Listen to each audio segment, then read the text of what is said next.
Hello friends, welcome back to the channel. আপনারা দেখছেন gardening is my piece. আজকে আপনাদের জন্য দুটো প্ল্যান্ট নিয়ে এলাম।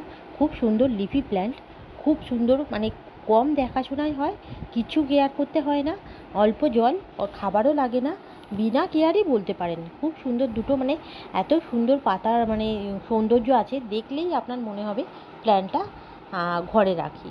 তো সেই গাছের ভ্যারাইটিগুলো আপনাদের আজকে দেখাই, কীরকম লাগলো জানাবেন। ভালো লাগলে লাইক, কমেন্ট, শেয়ার, আর প্লিজ আমার পাশে থাকবেন। দুটো আলাদা প্ল্যান্ট, কিন্তু কেয়ার সেমই বলতে পারেন। দুটোর ক্ষেত্রেই ওয়েলডেন মাটি চাই, বালি মিশ্রিত, অবশ্যই দোআঁশ মাটি দেবেন, বালিটা বেশি করে মিক্স করে দেবেন।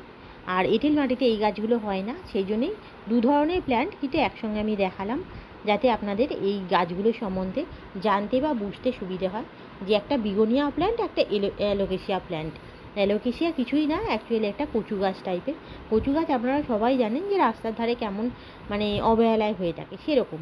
অতিরিক্ত জল চায় না, অতিরিক্ত জল পেলে এদের যে নিচে টিপসগুলো থাকে সেগুলো গলে যায়।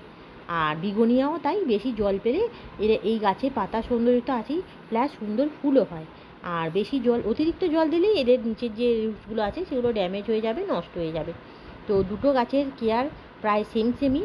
কিছু অল্প কিছু বেশি যেগুলো রয়েছে ফুলের ক্ষেত্রে, বা কিছু বিগোনিয়াতে জানেন আপনারা ফুল হয়, কিন্তু অ্যালোকেশিয়ায় ফুল হয় না। তো তার জন্য আজকে আপনাদের আমি ভ্যারাইটিগুলো দেখিয়ে দিই।